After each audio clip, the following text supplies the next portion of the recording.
Help me reach 7,000 subscribers. Please like the video and share your thoughts in the comments. Your feedback helps make the content better. I carried the last box into the living room and set it by the sofa. Megan didn't thank me. She stood by the window counting roof lines across the cul-de-sac like she'd just bought stock and wanted to see the competition. "Don't scuff the floors," she said without turning. "Maintenance here is not cheap." I looked at my hands. Tape burns, 2 broken nails. "Noted." She walked past me and pointed at the kitchen island. "And keep your coffee off the stone. It leaves marks." I laughed once. Good start. It's called standards. She opened the fridge, sniffed the air, and closed it like I'd offended her by stocking groceries. If I'd known where it was headed, I would have labeled those boxes differently. Illusions, boundaries, last straw. But back then I still wanted the move to be our reset. The first week gave me the pattern. Megan started talking to me like I was staff. I'd reach for a mug. She'd slide it from my hand. "Use coasters," she reminded. I asked where you want the ladder. "I heard you. Just use coasters." At dinner, I tried a soft start. "New place, new rules, right? We can write them down." She swirled her water and looked past me. "You're already trying to rewrite the manual? Trying to not step on landmines. Then stop stepping." I set my fork down. "Megan, we're not doing this game." "What game?" She smiled in that thin way that says the scoreboard is inside her head. I changed the topic to the side gate. She changed it back to my shoes by the door. 2 nights later, she came home from a neighborhood ladies thing. New hair, new tone. "They have standards here," she said while dropping her keys in the bowl. "People notice details. I notice how much you enjoy saying standards. You asked for a new start. This is it. Good. Then here's mine." I pulled my wallet and put 2 cards on the counter. "Split expenses. I'll cover mortgage and utilities automatically from my account. You handle groceries and decor from yours. No more blank summer of receipts. Clear lanes." She blinked. "That's not how we've done it. We've moved. I'm not a walking open tab. That's controlling. It's called clarity." She stared long enough to calculate. Then she smiled soft. "You're right. Clean start. I'll pick up groceries tomorrow. I shouldn't have dumped the list on you last month." That was the first time she softened. She even leaned in and adjusted my collar like this would be our new normal. I wanted to believe it. I didn't, not fully. I just noted it. The next morning, I found a handwritten note on the island. "Got dinner tonight. Your favorite." There was a receipt under it for salmon, greens, a bottle of table wine. When I came home, she'd set the table, music low. "Truce," she offered. "Truce sounds like we were at war. Let's call it calibration." She laughed and reached for my hand across the table. For a second, the old rhythm showed up. Then it vanished as fast as it came. Halfway through the meal, my phone buzzed. My foreman, Nate, asked if I could cover an early site visit the next day. I told him yes. Megan watched me put the phone away. "You know, the families here, they're more traditional," she said, sipping. "The husbands handle the big stuff. Wives keep the house nice. I handle big stuff." She glanced at my shirt. "Then start by ironing." "I own an iron." News to me. I pushed my plate back. "Megan, I'm not your intern. You want things done? Use a request, not a lecture. Otherwise, I'll ignore it." "So you're threatening to be messy." "I'm promising to treat lectures like background noise. New house, new filter." She tapped the table with a nail. "We're throwing a housewarming. 2 weekends from now. My parents, my cousin Nora, the new neighbors, a few people from my book club. Smooth. Casual. We? I thought you said you handle the house. I pick the date, you handle the grill. Calendar it." She smiled like a referee who just set the clock. "Calendar it," she repeated. I finished the dishes by myself. She didn't offer. I didn't ask. I just wrote another line on my internal whiteboard. She talks up, I answer with structure. The next week brought variation. She woke up quiet, moved like I wasn't there. I tried a small morning joke about the trash pickup being earlier here. She barely looked up. "Take it out," she said. I did. "Last night." "Do it again." "The recycling's full." "You're standing next to it." "That's not my task." I leaned against the doorway. "We don't do pink and blue tasks. If you see it, handle it. Same rule for both." She checked her watch. "You love speeches." "I like agreements." She shook her head, grabbed her tote, and left without a goodbye. I set a timer in my head. If this stayed cold for 72 hours, I'd put a new rule in place. On the second evening I came home, took my gym bag to the office, and moved my computer to the guest room. When she came in, she paused in the hallway. You moved your desk? Correct. Why? I'm not available for background commentary anymore. If you need something, knock. If you're free to talk, write it on the whiteboard in the kitchen, topic and time. She laughed in disbelief. A sign-up sheet? At home. Prevents random sniping. You want my attention? Book it like adults. You're being dramatic. I'm being efficient. That night, she tried a second soft turn. She came into the guest room with a cup of tea, set it by my keyboard, and rested a hand on my shoulder. I overreacted, she said. Moving is stressful. I'm off. You off happens to sound like I'm a rookie employee. I'll work on it. Good. Tea's nice. Thank you. She kissed the back of my head in a way that looked practiced and left. I watched the steam rise and wondered who she was practicing for. By the time the housewarming came around, the temperature had settled around lukewarm. People arrived with plants and pie plates and neighbor smiles. I met everyone twice. Once at the door and again later when Megan reintroduced them loudly, like I hadn't understood the first time. This is James, she announced to a couple from 2 doors down. He does construction, but he's really just muscle. I let it slide with a shrug. The husband laughed, the wife didn't. Over by the patio, my foreman Nate nodded toward the grill. You running this show, or am I? He asked. You're a guest. I've got it. Then I'll just critique, he said, grinning. That's my love language. Megan's cousin Nora walked over and kissed Megan on the cheek. Place looks perfect, she said. She looked at me like she was assessing a rental car. How's the commute? 20 minutes less, 20 minutes more sanity, I told her. Progress, she said, but the tone had the grain of a joke. Across the fence I'd met our new neighbor, Adam, during the week. Tall, poised, the kind of handshake that says, I went to good schools. He showed up later than the rest with his wife, Claire. She had that easy smile of someone who reads people quickly. When she shook my hand, she looked me in the eye long enough to send a message I didn't yet read. Megan latched onto Adam like a camp counselor. We were just talking about your landscaping, she told him. It's beautiful. He said something modest. Claire thanked me for setting out extra chairs. She drifted to the snack table and started a conversation with Nora about local schools. Adam stayed near Megan. The two of them laughed like they'd been laughing for months. Nate leaned in and muttered, You seeing what I'm seeing? I'm seeing that I'm out of ketchup, I answered and went inside. Near the end, when people were shiny with food and talk, Megan stood on the step by the sliding door and clapped for attention. Time for games, she said in a voice I didn't recognize. Nate whispered, Here we go. Megan raised her hands like an auctioneer. All right, everyone. Since we're celebrating new beginnings, who wants a deal? I'll trade my husband for $100 and a box of donuts. He can fix your deck and overcook your steaks. The group gave that first nervous laugh. I stared at her. That wasn't a joke. That was a message with a ribbon. Silence spread in pockets.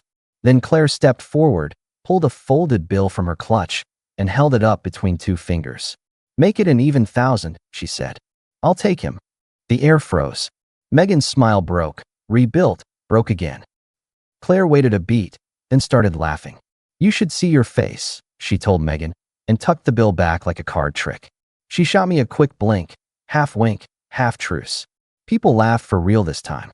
It moved on, but the room had shifted. I flipped the grill lid and said to Nate, I'm done here after dessert. Define done, he said. New rule after guests leave. He nodded. I'll stand by. When the last of them trailed out, I rinsed pans while Megan collected compliments by the door. She floated back into the kitchen like nothing happened. Fun night, she said, grabbing a towel. Don't do that again, I told her. What? She looked genuinely puzzled. Putting me on a table like a party favor. Oh, James, it was a bit. Loosen up. Not a bit. A dig with a microphone. You're sensitive. I'm clear. If you need to look bigger, do it without using me as a stool. She rolled her eyes. Noted. Not noted. Boundaried. You cross it again. The night ends in 10 minutes and not on your timeline. I host. I set the tone. Then set a tone that doesn't involve selling me for pastries. She tossed the towel onto the counter and left the kitchen without answering. I let her go. I wiped the counters slowly, thinking about that quick blink from Claire. She didn't save me. She saved the room. I planned to thank her anyway. The next afternoon, I knocked on Claire's door while Adam's truck space sat empty. She opened with a cautious smile. I just wanted to say thanks for cutting that tension last night, I told her. It was nothing. I hate messy jokes. She leaned against the frame. How do you put up with it? I'm temporarily invested, I said. 10 years is not a switch. I get that. But whatever she's doing, trying to rise by putting you down, it doesn't read the way she thinks. I know. She looked over my shoulder toward our driveways. She kept orbiting Adam all night.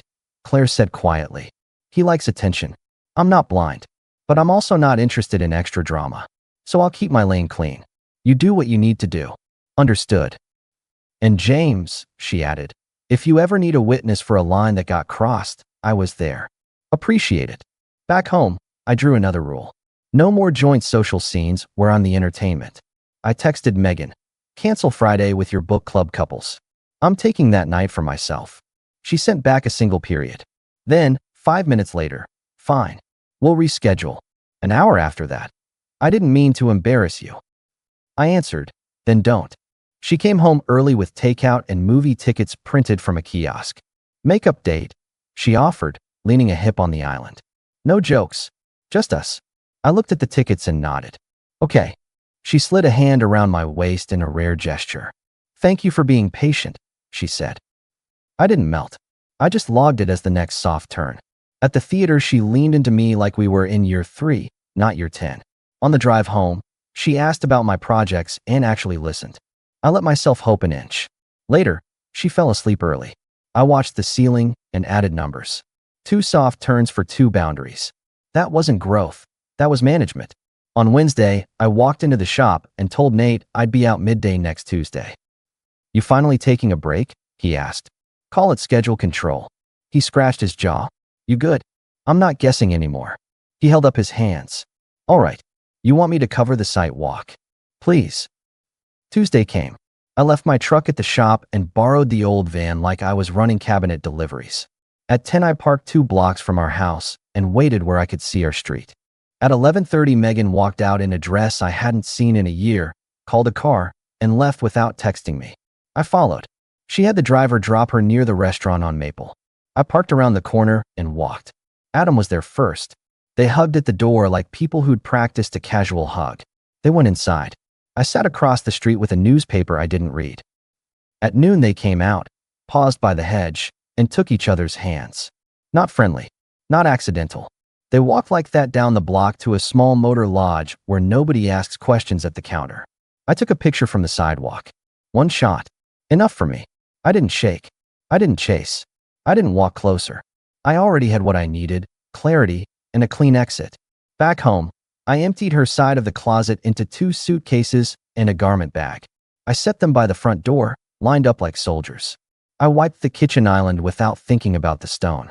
Then I sat at the dining table and waited. At 4:30, she came in, stopped when she saw the luggage, and then saw me. You're home early, she said. Correct. Why? I folded my hands. Tell me how your day went. She let out a small amused sound. Seriously? Try me.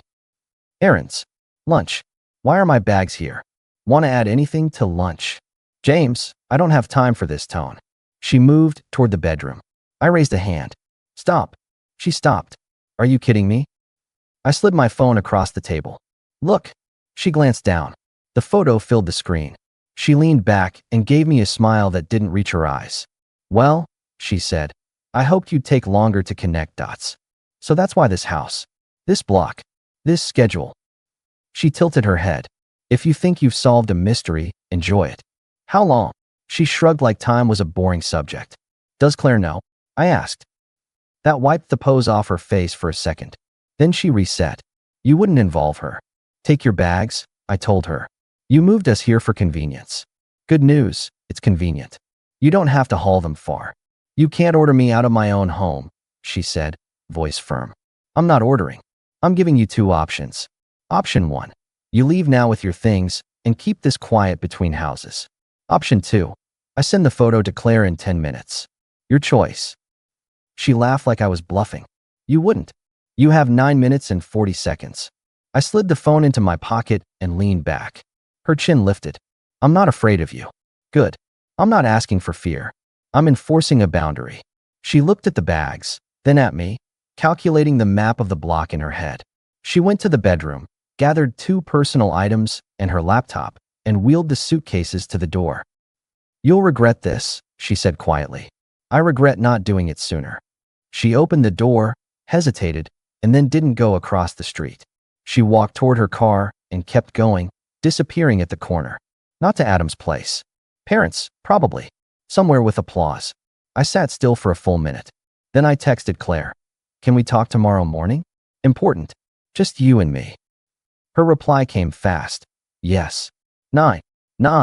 I slept in the guest room with the door shut and the sign-up sheet on the kitchen whiteboard laughing at the wall. Sounds carry differently in a quiet house. At 9 sharp, I knocked. Claire opened the door with a look that said she already knew half of it. "Walk?" I asked. "Please." She grabbed a hoodie, stepped outside, and closed the door behind her carefully, like the house might wake. On the sidewalk, I told her everything but adjectives. Restaurant. Handholding. Motor lodge. The photo. She didn't interrupt. When I finished, she nodded once. "Thank you for telling me," she said. "It's not kind news, but it's clean. I figured you'd want facts, not rumors." "I prefer evidence," she said. "You have the photo?" "Yes." "Keep it. I don't need to see it. I know my patterns." She paused. "I will take it from here. I'm going to end my marriage," I added. Quietly. "Paperwork, logistics. No performances." "Same," she said. "No performances." She looked toward her door. "And James, about last weekend. I shouldn't have made a joke with Cash. It saved the room, but it also kept you in a weird circle. I'm sorry for that part. You didn't keep me anywhere. You just turned the lights back on for a second." She nodded. "Then we both do the adult thing now. Right?" We shook hands like neighbors, not co-conspirators. She went inside. I walked back and texted Nate. "I'll be remote 2 days. Handle the bids." He answered with a thumbs up and a line. "You need anything, you say it." That afternoon, Megan's mother called from an unknown number. I let it ring out. I wasn't going to sit for tribunal. An hour later, Megan texted, "We're not done." I wrote back, "We are." She called. I declined. She wrote, "Let's meet tonight. Talk like adults." I typed, "Tomorrow at 6. Your parents' driveway or mine?" She sent, "Here. Bring your keys." No response. She showed up the next evening 5 minutes past 6 in a dress that belonged to a different story. She stood in the entryway and looked around like inventory had changed. "We can set terms," she started. "We already have terms," I told her. "You packed them yourself. That photo means nothing. You're reading it however you want. It means everything I need it to mean." She walked into the kitchen and touched the island. "This place was supposed to be our upgrade." "No. It was your layout for convenience. I was the furniture. That's unfair." Fairness would have been a conversation before the restaurant. She drew a breath through her nose and let it out slow. "So that's it." "That's it. I'll keep the house. You keep your accounts and the new people you've collected. I'm not interested in performance settlements. You can't just divide like that." "I can. I am. We'll sign the basic papers and move on. I won't drag names around town. You keep the same courtesy." "Or what?" "There's no or. There's just the line where I stop sharing my life with someone who uses me as a step." She looked at me for a long time, searching for old softness or a door left ajar. I had neither. She put her keys on the island, took her purse, and walked out without closing the door fully. I closed it behind her. An hour later, Claire sent a single text. Handled. Nothing else. No details. No play-by-play. I like that. The days after were a different rhythm. I moved back into the main bedroom, not out of victory, but because I like my own bed. I changed the passcode on the garage keypad. I left the whiteboard in the kitchen as a joke to myself and wrote 2 lines. "Work hard. Don't explain." Nate came by on Saturday with a cooler. "No talk," he said when I opened the door. "Just meat and a tape measure." "Good," I said. "Help me map a small workshop in the garage. I'm done building things for people who narrate." We measured, marked, laughed about old jobs. Work is a good broom. After he left, I took the last of Megan's mail, wrote, "Return to Cinder," in clean block letters, and walked it to the box. On Monday, I saw Adam's truck pull out early. Claire stood on their porch for a moment, then went inside. No drama. Just a woman closing a chapter with the same precision she uses to fold laundry. I respected it. Megan tried two more soft tactics from a distance. First, she sent cookies through a delivery app with a note. For your workshop. Proud of you. I gave the box to the teenage boy across the street who'd helped me move the mower. Then she sent a long text about our history, vacations, first apartment, all the canvas prints we could fill these walls with. I replied with one sentence. I remember the good parts, and I'm still done. She didn't answer. That was our last message. Claire knocked 2 evenings later holding a small potted herb. For the kitchen, she said. Someone once told me people notice details. I laughed. Standards, I said. Standards, she echoed, smiling. We had coffee at the island. No flirting. No plan. 2 neighbors with matching piles of shredded expectations. You staying? She asked, looking around. I like the light, I said.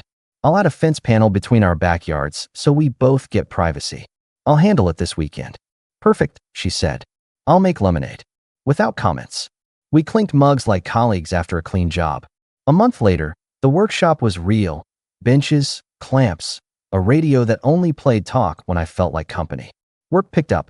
We bid on bigger jobs. I bought a used truck with cash, nothing flashy, just reliable. Saturdays I ran early at the park with a group of guys who don't ask too many questions. Sundays I had breakfast on my porch. Claire and I waved. Sometimes she and a friend walked by and waved again. No triangle. Just neighbors who'd been through the same weather. Nate asked one afternoon, You seeing anyone? I'm seeing clear, I told him. It's enough. He grinned. You sound like a brochure. I sound like a man sleeping well. We finished installing cabinets for a client who wanted things measured twice and cut once. My favorite kind of person. News drifted through the street like it does. Megan didn't come back. She and Adam took a rental on the other side of town for a while, then moved again. According to Nora, their version of upgrade didn't last. I didn't savor it. I just noted it like you note the weather and go about your day. Sometimes I still hear Megan's line from the party, $100 in donuts. It doesn't sting now. It's just the moment I stopped being polite about disrespect. The last time I ran into her by chance was at a hardware store aisle months later, both of us reaching for a pack of picture hooks. She looked thinner, the way stress trims people. She started to speak. I nodded once and moved my cart around her. No speech. No summary. I'd already given her the only line that mattered. Take your bags. She'd taken them. That's the whole story. I didn't win anything. I kept myself. That's enough. And when people ask about the housewarming, I tell them this. A woman tried to sell me for small money and a box of sugar. A neighbor matched the bait with a bigger number to freeze the room. I thanked the neighbor and closed the account that needed closing. The end of it wasn't loud. It was exact. Now I build things that stay where you put them. I drink coffee on a counter nobody lectures me about. I answer to clients and to myself. I talk to a neighbor who knows the difference between a joke and a cut. And when I put a coaster down under my mug, it's by choice, not instruction. People notice details.